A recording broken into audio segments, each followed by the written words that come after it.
10 standards English bridge course activity number 19। I hope आपको 18th activity मिल गई होगी। And 18th activity was little difficult, जहाँ पे हमको सेंट्रल आइडिया लिखनी थी। It is an easy task also, easy भी है। मैंने आपको कहा अगर आप ध्यान से पढ़ेंगे, अटेंटिवली पढ़ेंगे, you can easily right central idea also. तो एक्टिविटी 9 जो है, 19 जो है आज की हमारी, वो उससे भी ईजी है, very easy to do. Let us start then. What are you suppose to do here?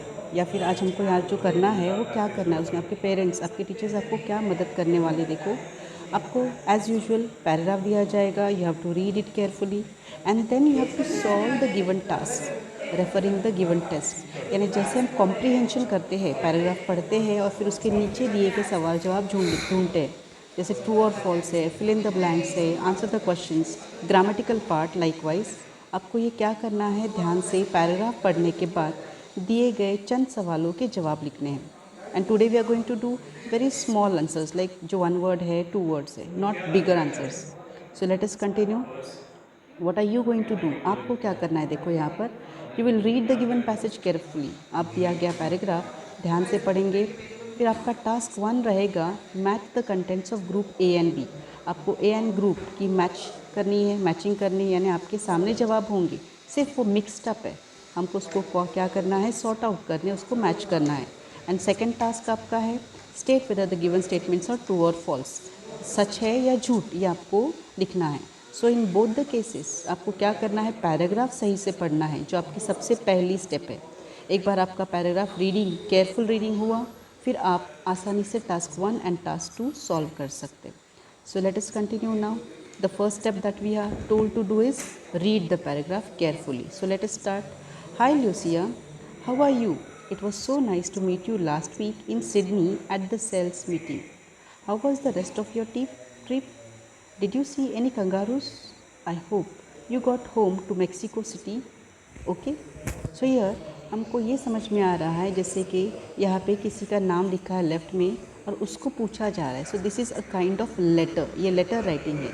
तो हमको ये साफ साफ समझ में आ रहा है कि ये लेटर राइटिंग है, फॉर्मल नहीं है, इनफॉर्मल है, यानी किसी सहेली ने या दोस्त ने लिखा हुआ, जो पूछती है डायरेक्टली, ल्यूसिया तुम कैसी हो, तुम लास्ट वीक सिडनी गई थी सेल्स मीटिंग के लिए, तो तुम्हारी वो ट्रिप कैसी रही बाकी की, क्या तुमको कोई कंगारू दिखे?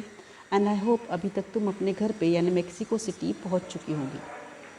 एनीवेज, अभी मेन रीज़न क्या है देखो लेटर लिखने का। Anyways, I have the documents about the new Berlin's office.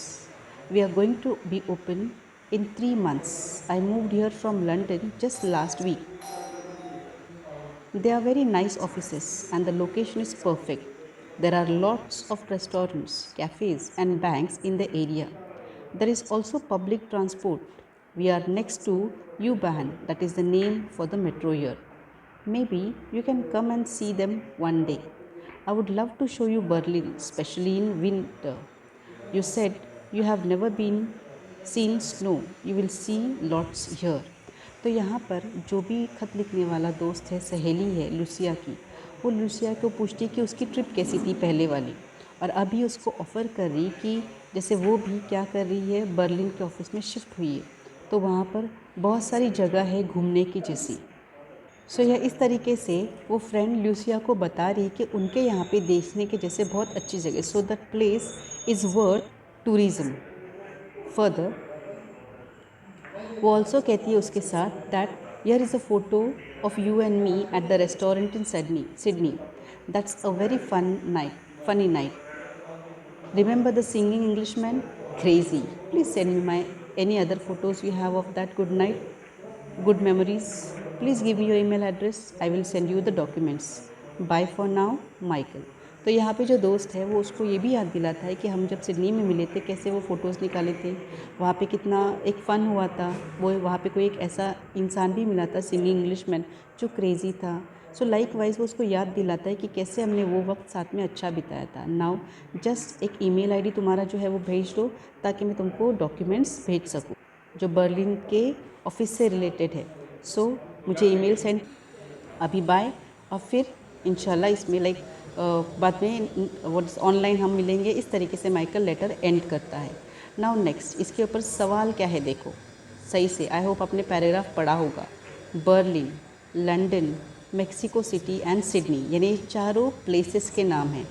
अब इन प्लेसेस से जुड़े जुड़े क्या सेंटेंसेस आपको दिए हैं, that you have to find out. A दिया है Michael and Lucia met here, Michael's new offices are here, Michael used to live here and Lucia lives here.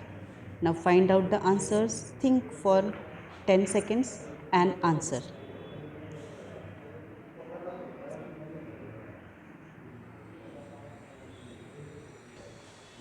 I hope you have understood. So let us match the answers. Berlin, जहाँ पे Michael के new offices है, London where Michael use to live, Mexico City, यहाँ पे कौन रहता है, Lucia, and Sydney, जहाँ पर माइकल एंड लूसिया मिले थे, राइट। यानी आपको देखो यहाँ पे गौर करो, ऐसे ही आपको इंग्लिश के पेपर के लिए भी सवाल आते हैं। पैराग्राफ गौर से पढ़ेंगे, even one reading is enough then, एक बार ध्यान से पढ़ना भी काफ़ी है। बट अगर आपको लगता है कि नहीं मुझे वन रीडिंग में समझ में नहीं आया है, तो हमको क्या करना है, वापस उसको रीड करना है and then you will find out the answers. यहाँ पे बहुत आसान रहता है, यहाँ पे 2 मार्क्स आपको आसानी से मिल सकते हैं। Now see the second question, state whether the sentences are true और फॉल्स, यानी सच सही है या गलत। First one is Michael and Lucia were friends from school. Second, they work for a company that sells things. The new offices are in very good location and there is a metro next to offices. तो आपको paragraph ध्यान से पढ़ा है आपने, अगर आपको नहीं याद है तो एक बार वापस पैराग्राफ पढ़ेंगे and you will find out the answers. But I am there for the time being, आपको हेल्प है। Michael and Lucia first were friends from school, no, they are office staff members, right? So this is false. Number 2, they work for a company that sells things. What is it? आपने देखा होगा कि Sydney में वो जब मिले हैं, वो मीटिंग किस से रिलेटेड थी, सेल्स से। So this is also true. The new offices are in very good location, yes true, specified है वहाँ पर, माइकल खुद कहता है। And there is a metro next to the offices, yes, you बहन का जो नाम आया है that is a metro near their offices, so this is also true. इस तरीके से आपको पैराग्राफ डबल से पढ़ना है, अगर आपको नहीं जवाब आता है you can easily score 2 marks here, okay. आपको एक पैराग्राफ दिया गया आपके लेसन में से, I hope you remember this lesson, his first flight. Unit 1 में ही आपको ये लेसन है, कैसे सीगल अपनी पहली उड़ान भरता है। So here let us read the paragraph one time so that you can write the question answers easily. See it. The young seagull was alone on his ledge. वो छोटा सा सीगल यानी वो बर्ड जो था, परिंदा, वो क्या था, उसकी लेज पर अकेला ही था। His 2 brothers and his sister had already flown away the day before. एक दिन पहले ही उसके 2 भाइयों और एक बहन ने उड़ान भर ली थी। He had been afraid to fly with them. और वो डर के मारे उनके साथ उड़ न सका। Somehow, when he had taken a little run forward to the brink of the ledge and attempted to flap his wings, he became afraid. पर कैसे कैसे उसने ताकत इकट्ठा किया, ताकत जमाया, और जैसे ही वो उस लेज यानी आपको पता है जब माउंटेन में कोने में जो एजेस रहते हैं, एकदम कोना जहाँ पे परिंदे ला के छुपते हैं, तो वहाँ पे एकदम कोने पे वो आता है और कोशिश करता है कि मैं अभी फ्लैप करूँगा, विंग पर उठा के उड़ूँगा, लेकिन वापस वो क्या होता है, डर जाता है। क्यों? Because the great expanse of sea stretch down beneath and it was such a long way down, miles down. तो वो बताता है कि जब वो आता है कोने पे उस पहाड़ के, जहाँ पे उसको रहता है अपने मम्मी और डैडी के साथ, उनके घोंसले के पास, तो वो कहता है कि जब वो आगे आता है उसने सामने क्या देखा, फैला हुआ ये बड़ा समंदर, राइट। और इसकी वजह से वो मीलों दूर का रास्ता अकेले में कैसे तय करूँगा, इस डर के मारे वो क्या होता है, वापस पीछे चला जाता है। He felt certain that his wings would never support him, so he bent his head. उसको इतना पूरा यकीन था कि उसके छोटे से पर उसको इतनी बड़ी उड़ान भरने में बिल्कुल मदद नहीं करेंगी, सो इसने अपना सर नीचे झुकाया और and ran away back to the little hole under the ledge. और वापस वो क्या करता है, वो अपने उसी छोटे से घर में क्या जाता है, जाकर रह जाता है, छुप जाता है, where he slept at night, जहाँ पर वो रात भर सोया था अकेला। Even when each of his brothers and his little sister whose wings were far shorter than his own ran to the brink, flapped their wings and flew away, He failed to muster up courage to take that plunge which appeared to him so desperate. यानी यहाँ पर ये line हमको बताती है कि उसके भाइयों के या उसके बहनों के जो पर थे उनका एक्सपांड, यानी वो इससे भी हमारे इस छोटे से परिंदे से काफ़ी छोटे थे, उसके बावजूद उन तीनों ने भाई ने और दोनों भाइयों ने और बहनों ने हिम्मत जुटाकर क्या किया था, वहाँ पर ब्रिंक पर जाकर विंग्स फ्लैप करके उड़ने की कोशिश की है और वो उड़ भी गए. But he failed to muster up the courage, लेकिन ये हिम्मत जुटा नहीं पाया टू टेक द प्लंज, यानी उड़ान भरने के लिए वो हिम्मत जुटा नहीं पाया बिकॉज वो उसके लिए क्या था, it appear to him so desperate, क्योंकि उसको हिम्मत जुटाना सच में क्या लग रहा था, एकदम होपलेस लग रहा था कि उसको में उसमें ताकत नहीं है उसमें, ऐसा उसको लग रहा था. His father and mother had come around calling to him shrilly, upbraiding him, threatening to let him starve on his ledge unless he flew away. जब उसके पेरेंट्स वहाँ से आते हैं कि उनके बाकी तीनों बच्चे तो उड़ लिए लेकिन ये इसने अभी तक उड़ान भरा नहीं है, तो उन्होंने छोड़ नहीं दिया. उसके फादर और मदर वो लोग वहाँ पर तक आए, वापस उनके लेज तक. उन्होंने श्रिल्ली यानी ज़ोर से चिल्लाए, यानी उसको क्या कर रहे थे, प्रोवोक कर रहे कि चलो उड़ो, तुम भी उड़ान भरो, कोशिश करो. अपब्रेडिंग हिम, उसको उकसा रहे थे, उसको हौसला दे रहे थे. थ्रिएटनिंग, इतना ही नहीं सुना तो उसको धमकी भी दे रहे थे कि अगर वो नहीं उड़ान भरेगा तो उसको भूखा रखा जाएगा, उसको कोई खिलाएगा नहीं. But for the life of him he could not move, but वो डर के मारे उसको ऐसे लगा कि मैं अगर उड़ने की कोशिश करूँगा नीचे गिर के डूब जाऊँगा, पटक जाऊँगा, लेकिन मर जाऊँगा. तो इस डर से for the life of him, अपनी ज़िंदगी के वास्ते क्या हो गया, वो वहाँ से बिल्कुल उड़ा नहीं. नाउ ये पैराग्राफ पूरा पढ़ने के बाद अगर आपको कहानी समझ में आई है तो ठीक है, otherwise you can read the paragraph once again so that हम आगे के ये जो 2 सवाल है वो आसानी से कर सकते हैं. नाउ सी, हेल्प के लिए आपको यहाँ पे ऑलरेडी आंसर्स दिए हैं, right. See here now, shrilly group A, upbraiding ये एडजेक्टिव्स है. तो ये श्रिल्ली क्या था, श्रिल्ली यानी कैसे चिल्लाया उनके पेरेंट्स ने, श्रिल्ली यानी ज़ोर से, लाउडली, राइट. एंड अपब्रेडिंग यानी क्या, स्कोल्डिंग, चिल्लाते हुए. वो उसको चिल्ला रहे थे कि तुम उड़ने की कोशिश करो, क्योंकि ये डर गया था और बिल्कुल उड़ने के लिए तैयार नहीं था. एंड नेक्स्ट क्वेश्चन देखो, आपको बताया गया है कि फाइंड आउट द ट्रू और false. The young seagull was not confident about the ability of his wings. क्या उस छोटे से सीगल को अपने पंखों पर, अपने परों पर भरोसा नहीं था. Yes, he was not confident. Yes, उसको बिल्कुल भरोसा नहीं था कि वो उड़ पाएगा, ये ट्रू है. Then second, the siblings of the seagull had longer wings than the seagull. उसके जो सिबलिंग यानी क्या रहता है, अपने सगे भाई बहन. तो ये जो सीगल है उसके जो भाई बहन उड़ चुके थे ऑलरेडी, क्या उनके पर इस सीगल से बड़े थे? बिल्कुल नहीं. So this is a false statement. Is it easy to do? ये बहुत आसान है. अभी और एक पैराग्राफ देखेंगे. Ready the paragraph. Hi Samia,